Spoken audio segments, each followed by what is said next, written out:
Commander Rachel Mills stood at the observation deck of Earth Defense Station Alpha, her eyes fixed on the holographic display showing the last known coordinates of the Centaurian homeworld. The familiar blue dot that had represented humanity's strongest alien allies for the past 30 years was now blinking red. Warning signals flashed across her screen, marking the third day of complete silence from their closest friends in the galaxy. "Commander, you need to see this," called out Officer Steve Wilson, his voice tight with concern. "We're getting something from their capital city." Rachel rushed to his station, her heart pounding. The static-filled transmission flickered to life, showing the face of First Speaker Zix, the Centaurian leader she had shared countless diplomatic meetings with. His usually bright silver skin was dull, and his 4 eyes showed clear signs of fear. "Earth, Commander Mills, if you receive this," the transmission crackled. "Something is coming. Something that devours, not just bodies, but minds. Consciousness itself.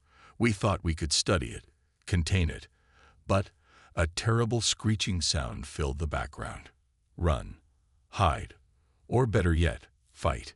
You humans, you have something we don't. Your emotions, your fury. Maybe that's why they made us abandon." The transmission cut off abruptly. Rachel's hands gripped the console. "Get them back." "No response on any channels, Commander," Steve reported, his fingers flying over the controls. "It's like their whole system just went dark." In the following days, Rachel presented the transmission to the Galactic Council's emergency session. The massive virtual chamber held representatives from 27 spacefaring civilizations. As the recording played, Rachel watched their reactions carefully. Something felt off about their lack of surprise. High Counselor Vram of the Arcturus Federation spoke first. Clearly, the Centaurians fell victim to some natural disaster or internal conflict. "There is no evidence of this consciousness-devouring entity you suggest." "No evidence." Rachel stepped forward, her voice steady but firm. "An entire civilization goes dark without warning. And you call that no evidence? The Centaurians were our allies for 3 decades. They helped us develop our first faster-than-light drive. They trusted us, and we trusted them. Perhaps, spoke Ambassador Kell of the Rigel Compact. That was their first mistake." The words hung in the air like poison. Rachel noticed how several representatives avoided looking at their screens, how others seemed to be sharing private communications. David Foster, Earth's diplomatic officer, sent her a private message. "They're hiding something. All of them." "The Council sees no reason for alarm," Vram concluded. "This session is adjourned." Back at Earth Defense Station Alpha, Rachel called an emergency meeting with her senior staff. The station's war room was packed with Earth's top military and scientific minds. "They're abandoning us," David Foster said, pacing the room. "One by one, our alien allies are withdrawing their ambassadors. The Rigel Compact just canceled our trade agreements.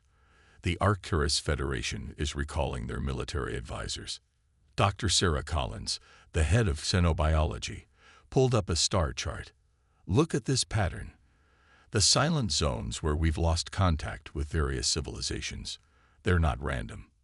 Something's moving through the galaxy, and the Council knows it." Rachel studied the map, her mind racing.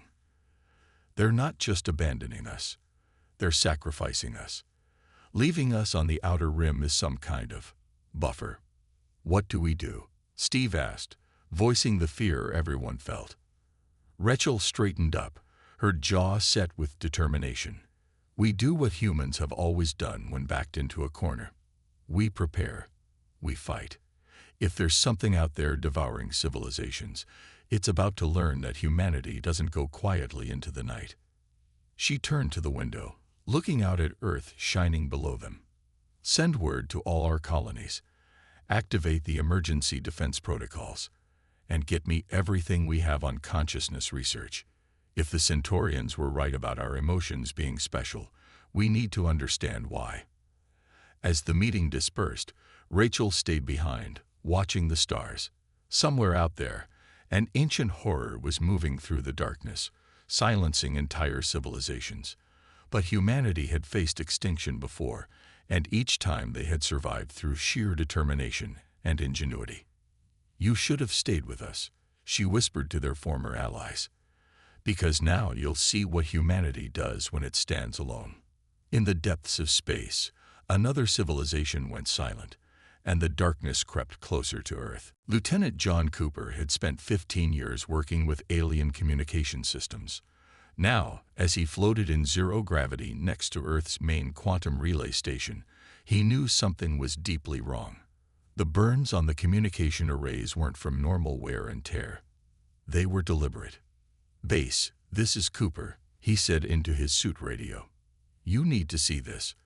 The damage to Relay Station 7. Someone did this on purpose." Inside the station's control room, Susan Wright, their best military analyst, studied the images Cooper was sending. Her desk was covered with reports of failing communications across human space. This was the 10th relay station showing similar damage. "The Arcturus Federation techs," she said slowly. "They were the last ones to do maintenance here, 3 days before they left." The news hit even harder when it reached Earth Defense Command.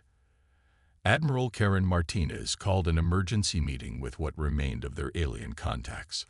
Only 3 species still answered Earth's calls now. The large screen showed their faces: 1 Proximan, 1 vegan, and 1 Syrian representative. Just a week ago, there had been 27 allies. "Explain these images," Martinez demanded, showing them the damaged relay stations. The Proximan ambassador shifted uncomfortably. We were ordered not to tell you." "Tell us what?" Martinez's voice was hard as steel. "The silence is coming," the Syrian said quietly. "It has already taken 12 civilizations in the Outer Rim. The Council decided Earth would make a good buffer. Keep it busy while the rest retreat to the galactic core." The room temperature seemed to drop. Martinez's hands gripped the edge of her desk. "You used us. All of you. You don't understand," the vegan pleaded. "The silence. It feeds on consciousness itself. But human minds are different. More chaotic. More emotional. The Council's scientists think the silence might take longer to process human consciousness. Buy everyone else more time." Before Martinez could respond, emergency alarms blared through the command center. Lieutenant Cooper's voice came through, breathless and urgent. "Admiral, multiple ships dropping out of hyperspace near Neptune. It's the Arcturus Federation fleet. They're deploying some kind of devices around our solar system." On the main screen, they watched as hundreds of small satellites emerged from the Arcturus ships. Susan Wright's computer analyzed their purpose within seconds. "They're quantum jammers," she reported. "They're trying to cut us off completely. Trap us here." The 3 remaining ambassadors looked away in shame. The Proximan's voice was barely a whisper. "We're sorry. We truly are. But better you than us." Martinez cut the transmission. For a moment, the command center was silent except for the warning alarms. Then she turned to her staff. "Get me everything we have on consciousness research. If human minds are different enough to slow this thing down, that's a weapon we can use. And launch the emergency drones before those jammers activate. Every human colony needs to know what's coming." In the next few hours, Earth's military sprang into action. Ships were recalled. Defenses were raised. But in the science lab of Lunar Base 1, Dr. Robert Hayes made a discovery that changed everything. "Look at these readings," he told Susan Wright, pointing to his scanner. "That stellar anomaly moving between systems. It's not just eating consciousness, it's storing it, using it, growing stronger with each civilization it absorbs." Susan studied the data. "But human consciousness hurts it somehow." "Not hurts it," Hayes corrected. "Confuses it. All these other species, they evolved to be calm, logical, diplomatic. Humans, we're a mess of contradictions. Love and hate, peace and violence, hope and fear, all mixed together. So when it tries to process human minds, It's like trying to digest rocks. We don't fit the pattern. And that's not all. Hayes pulled up another screen. These energy readings from the silence. They spike whenever it encounters strong emotions, almost like it's allergic to them. Before they could discuss it further, another alarm sounded. The quantum jammers had activated. Earth was cut off from the rest of the galaxy. In the observation dome of Lunar Base 1, Susan watched the Earth hanging in space. Beautiful, vulnerable, alone. "They think they've trapped us," she said quietly. "But maybe they've just trapped themselves out there with that thing. Because now they get to see what happens when humanity has nothing left to lose." In the darkness between Neptune's orbit, the Arcturus ships vanished back into hyperspace, leaving Earth isolated behind their wall of jammers. They thought they were containing a sacrifice. They had no idea they were containing humanity's fury. Dr. Robert Hayes hadn't slept in 3 days. His office walls at Lunar Base 1 were covered with star charts and data readings. Empty coffee cups littered his desk. But finally, after weeks of study, he saw it. The pattern that everyone else had missed.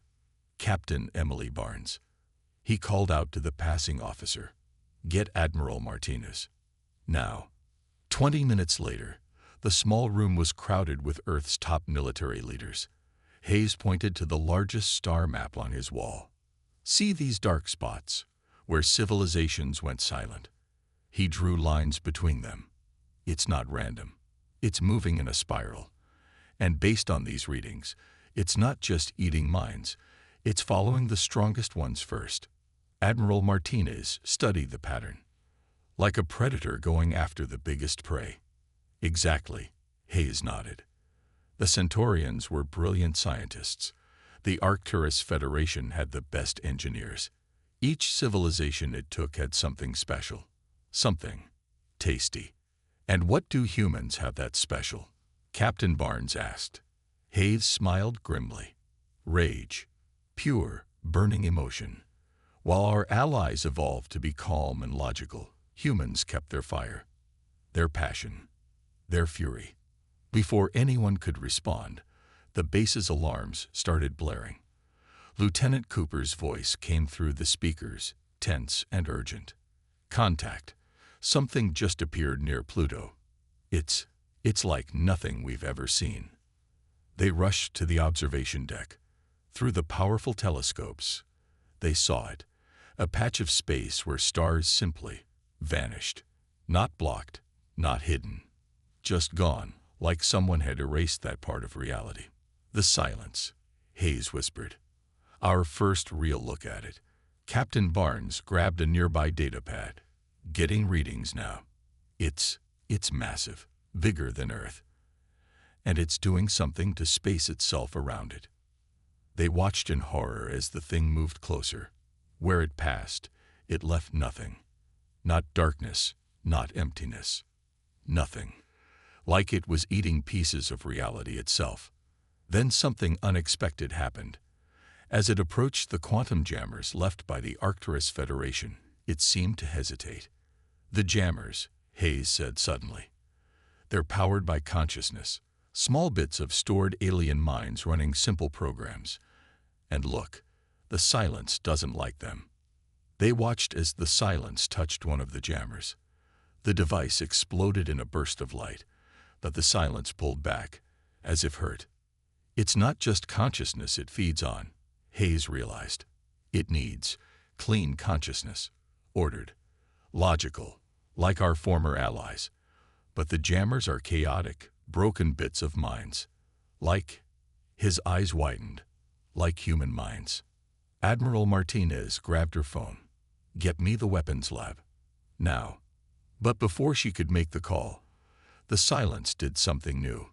It reached out with what looked like tentacles of pure darkness. Where they touched the jammers, instead of eating them, they simply pushed them aside. "It's learning," Barnes said quietly.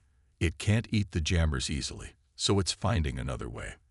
Hayes grabbed his datapad and started typing frantically. "But this proves my theory. Chaotic consciousness hurts it. And humans."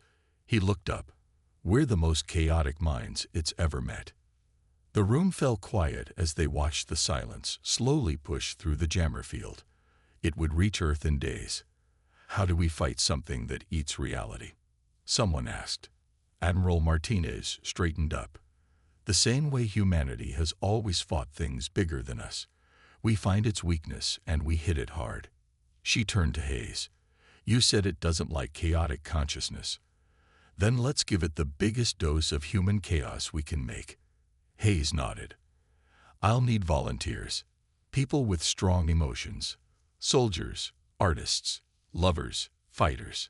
The more passionate, the better. For what? Barnes asked. We're going to build something new. A weapon that turns human emotion into energy. If the silence wants to eat consciousness, let's give it something it can't digest.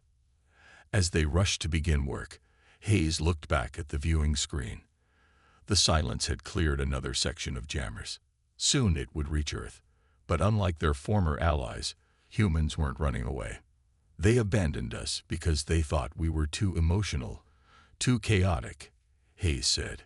They never realized they were giving the silence its worst nightmare. A species that turns its feelings into weapons. Outside, the silence crept closer, eating reality itself. But for the first time since it began its harvest of civilizations, it was about to meet something it couldn't simply devour. It was about to meet humanity's fury. Engineer Brian Phillips stood in Earth's largest research facility, watching hundreds of volunteers being connected to strange machines. Each device looked like a silver helmet with wires running to a central core. The room hummed with energy and emotion. Are you sure this will work? Admiral Martinez asked, standing beside him. No, Brian said honestly, but Dr. Hayes' theory is solid. If the silence hates chaotic human emotions, these consciousness amplifiers should give it a real headache. They were running out of time. The silence had pushed through half of the quantum jammers already. It would reach Earth in less than 2 days. In another part of the facility, Project Lighthouse was taking shape. Dr. William Nash led a team of scientists working on a different approach. Instead of weaponizing emotions, they were trying to shield them. Think of it like a mirror, Nash explained to a group of military leaders. When the silence tries to eat our consciousness, these shields will reflect it back. But not cleanly, they'll reflect back all our chaos, our fury, our hope and fear mixed together. Across the room, a young soldier named Pete Miller was hooked up to the first test shield. The machines around him sparked with energy as they measured his emotions. Okay, Pete, Nash said softly. Think about why you're fighting. Think about Earth, about your family, about everything we could lose. The machine's readings spiked. Pure human emotion turned into energy. The air itself seemed to crackle. Suddenly, alarms blared throughout the facility. Captain Barnes' voice came over the speakers. The silence just destroyed Saturn's rings. It's accelerating. Admiral Martinez grabbed her phone. Get me Commander Mills on the lunar base. The screen lit up showing Rachel Mills' face. Behind her, the lunar base was a flurry of activity. We've lost contact with our outer bases, Mills reported. But we got one last message from the Jupiter station. The silence. It's not just eating reality anymore. It's changing tactics, like it knows we're different. Brian Phillips studied the data coming in. It's learning, adapting. Our former allies never fought back. They just ran. But we're making it work for its meal.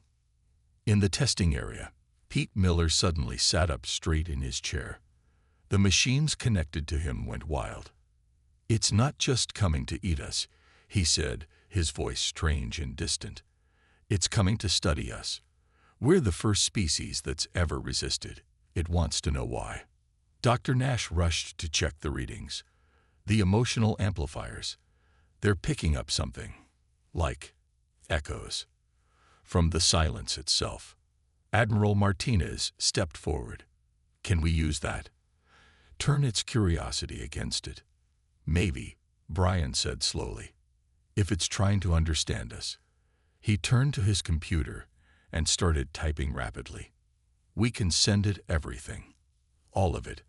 Every bit of human emotion we can gather. For the next 24 hours, the facility worked nonstop. They gathered volunteers from every walk of life. Soldiers shared their courage. Artists shared their passion. Parents shared their love. Even children were brought in, carefully monitored as they shared their pure, simple emotions. All of it was fed into the machines, turned into energy, shaped into weapons and shields. The silence reached Mars. Where it touched, the red planet's surface simply ceased to exist. Not destroyed, just erased from reality.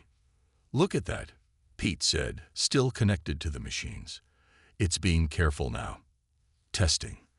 The other civilizations, it just devoured them whole. But with us, it's afraid, Brian realized.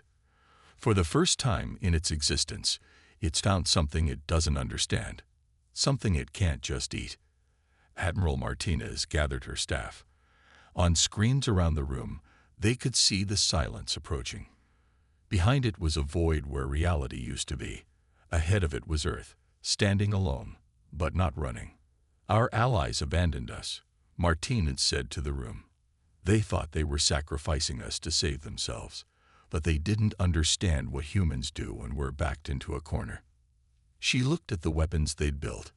Machines powered by courage, shields made of love, defenses built from humanity's endless capacity to feel, to fight, to survive. They gave the silence its greatest feast, she continued, and its worst nightmare, because now it faces something it's never met before. Outside, the silence crept closer to Earth. It had devoured civilizations built on logic and order. Now it faced one built on chaos and emotion.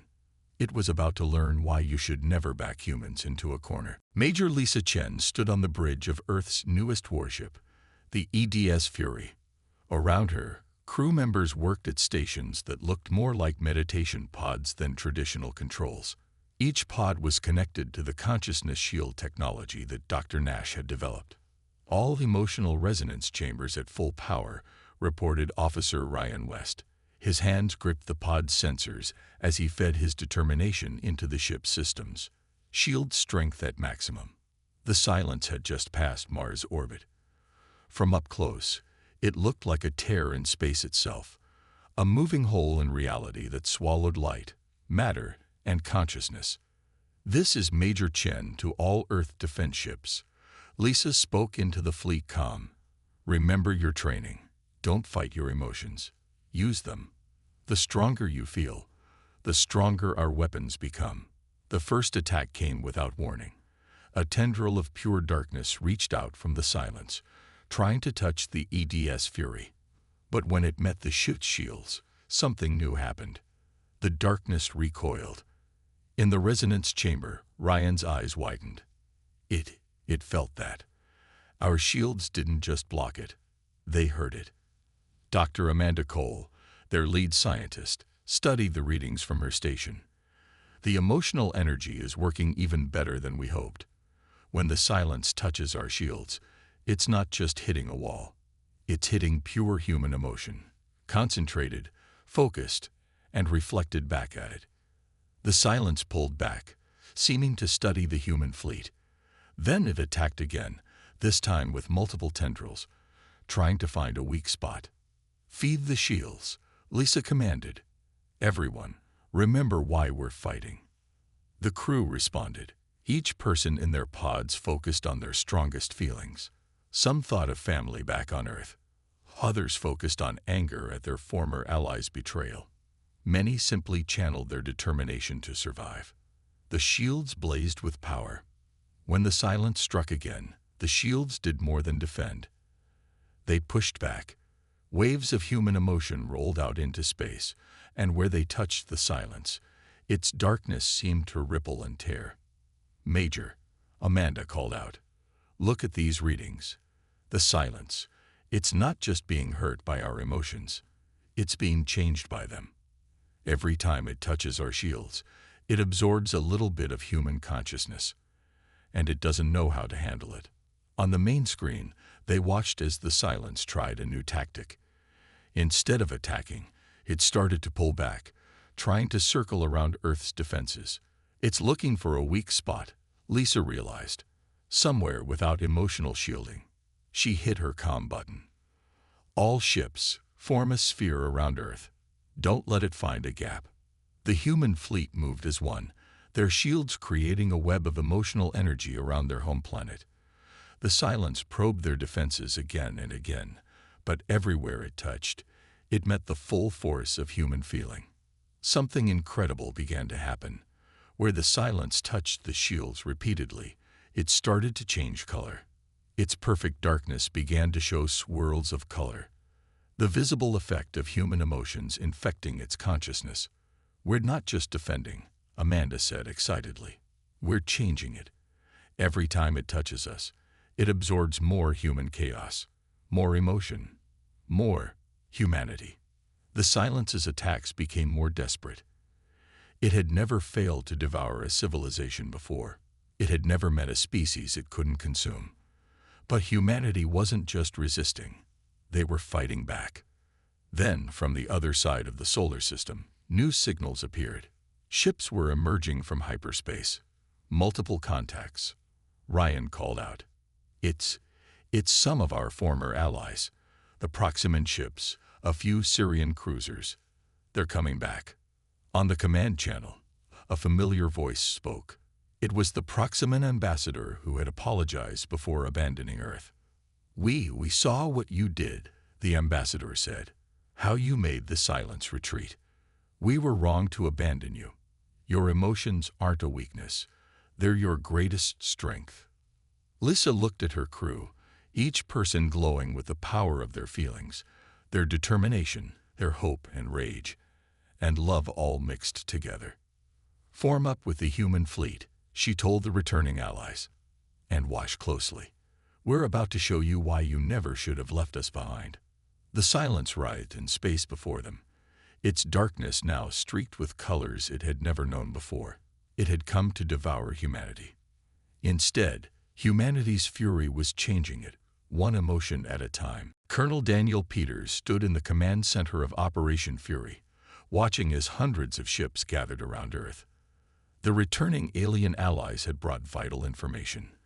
The Silence wasn't just wounded, it was scared. All ships report ready, said his second-in-command, Kate Wilson. The emotional amplifiers are at full power. Even our alien allies have installed them now. They finally learned, Daniel said, looking at the mixed fleet. Sometimes the most powerful weapon isn't the calmest mind. It's the most passionate heart. Dr. Amanda Cole rushed into the command center with new data. Colonel, look at these readings. The colors we're seeing in the Silence. They're emotions it absorbed from us. It's experiencing feelings for the first time in its existence. The massive view screen showed the Silence clearly. What had once been pure darkness now swirled with colors. Red for anger, blue for sadness, gold for hope. Each color was a piece of humanity it had accidentally absorbed while attacking Earth. Time to launch the counterattack, Daniel announced. Begin Operation Fury. The human fleet moved forward, led by ships carrying special emotional amplifiers. These weren't just defensive shields anymore. They were weapons designed to force the Silence to feel. First wave, launch, Daniel commanded. 100 ships fired beams of pure emotional energy. Where they struck the Silence, new colors bloomed. The creature that had devoured civilizations tried to retreat, but humanity pressed forward. It's working, Amanda shouted. The emotional weapons are forcing it to experience everything it stole from its victims. All the fear, all the pain. But mixed with human emotions it never felt before. Hope, love, courage. The Silence writhed in space, its form twisting as it experienced emotion for the first time. The colors within it fought against the darkness, like a storm of feelings. Second wave, launch, Daniel ordered. This time, the alien allies joined in. Their ships, now equipped with human emotional technology, added their own feelings to the attack. The Proximans contributed their regret for abandoning Earth.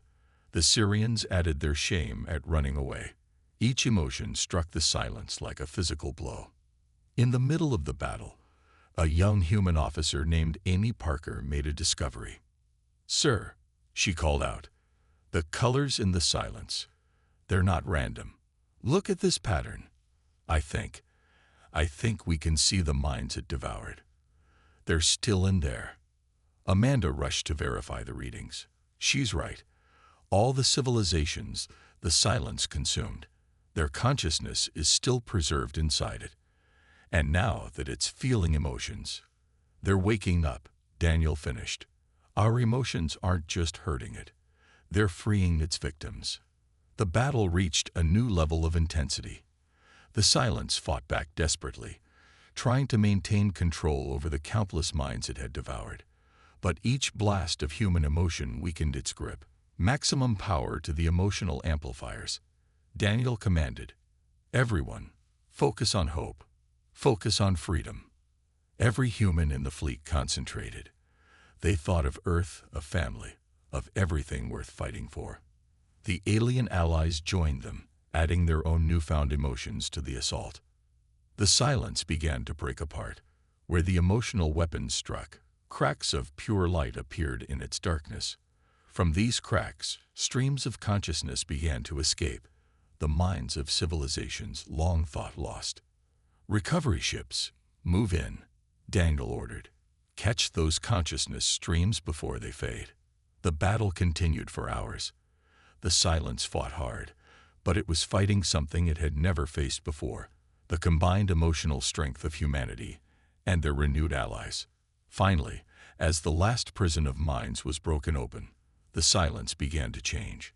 The darkness at its core grew smaller, compressed by the weight of feeling and emotion. "What's happening to it?" Kate asked. Amanda studied her readings with amazement. "It's transforming. All these emotions, all these feelings, they're changing its very nature. It's becoming something new." Where the silence had been, a new entity took shape, no longer dark and empty, but filled with swirling colors of emotion. No longer a devourer of consciousness, but a being learning to feel. Daniel watched as the last rescue ships collected the freed minds of ancient civilizations. Earth had done more than survive. They had turned their greatest enemy into something entirely new. "Send word to all ships," he said quietly. "The counterattack is complete. Operation Fury is a success." In space, the transformed silence hung like a newborn star, pulsing with the colors of human emotion. The very thing it had tried to devour had changed it forever. Humanity hadn't just fought back. They had taught the universe's greatest horror how to feel. Commander Rachel Mills stood before the reformed Galactic Council, but this time everything was different. The Grand Chamber that had once dismissed Earth's warnings now held representatives from every saved civilization, both the former allies who had returned and the ancient species rescued from the silence. "3 months ago, you abandoned us," Rachel began, her voice clear and strong. "You thought human emotions made us weak. You thought we would be good bait to distract the silence while you ran away." The council members shifted uncomfortably in their seats. The shame on their faces was clear. "But today," Rachel continued, "I'm not here to blame you. I'm here to tell you what those human emotions accomplished." She pressed a button, and a hologram appeared in the center of the chamber. It showed the transformed silence, now a swirling sphere of colored light the humans had named the emotional core. Where it had once devoured consciousness, it now helped heal broken minds. "Your perfect logic couldn't stop the silence," Rachel said. "Your careful plans couldn't save you. But human emotion, raw, chaotic, powerful human emotion, did more than just stop it. We changed it. We made it feel." Dr. Amanda Cole stepped forward with her latest findings. "The emotional core has helped us restore 90% of the civilizations the silence had consumed. Their minds were preserved perfectly, just waiting to be freed by the power of feeling." In the chamber's front row sat Pete Miller, the young soldier who had first sensed the Silence's curiosity. Next to him was Major Lisa Chen, whose fleet had first proved that emotions could hurt the creature. They represented the best of humanity. Not perfect, not logical, but deeply, powerfully feeling. "We've learned something important," Rachel said. "Emotions aren't a weakness. They're not chaos to be controlled. They're a power to be embraced. Every feeling. Love, anger, hope, fear, they're all part of what makes us strong." The Proximan ambassador stood up. "We were wrong about humanity. We thought your emotions made you primitive, but they made you the most advanced among us. You didn't just fight the silence. You gave it a soul." Rachel nodded. "And now we offer this knowledge to all of you. Our engineers have perfected the emotional amplifier technology. Our scientists understand better than ever how feeling and consciousness work together. We will share all of it." The chamber erupted in discussion. Species that had evolved to suppress emotion now faced the proof that feelings could be a source of strength. But Rachel raised her hand for quiet. "There are conditions. The first, no species will ever be abandoned again. We stand together, or we don't stand at all." Agreement echoed through the chamber. "The second," she continued, "is that emotion must be respected. Not feared, not dismissed, but understood and valued. The emotional core proves that even the darkest force in our galaxy could be transformed by the power of feeling." As if responding to her words, the hologram of the emotional core pulsed with warm colors. The being that had once been the silence now helped spread understanding between species, teaching them the value of emotion that humanity had shown it. "The galaxy is changing," Rachel said. "The age of pure logic is over. The time has come to embrace everything that makes us truly alive, including our feelings." She looked around the chamber, meeting the eyes of various species. Some had been enemies, some friends, some ancient civilizations newly awakened from the silence's grasp. All were different, but all could feel. "Earth stands ready to help guide this new age," she concluded. "Not because we're perfect, not because we're the most logical or the most advanced, but because we never forgot what it means to feel deeply, to care completely, and to fight with all our hearts." The chamber filled with applause, not the polite, measured kind that had once been common, but genuine, emotional appreciation. Outside the council chamber, Earth's fleet stood ready alongside ships from 100 species. Their crews were learning to use emotional amplifiers, to understand their feelings, to be stronger by being more complete. And at the center of it all, the emotional core continued to pulse with color and light. The being that had once devoured consciousness now helped spread understanding. The force that had emptied worlds now helped fill them with feeling. Humanity had done more than survive. They had changed the very nature of civilization itself. Their fury had answered the silence, and in doing so, they had taught the galaxy how to feel again.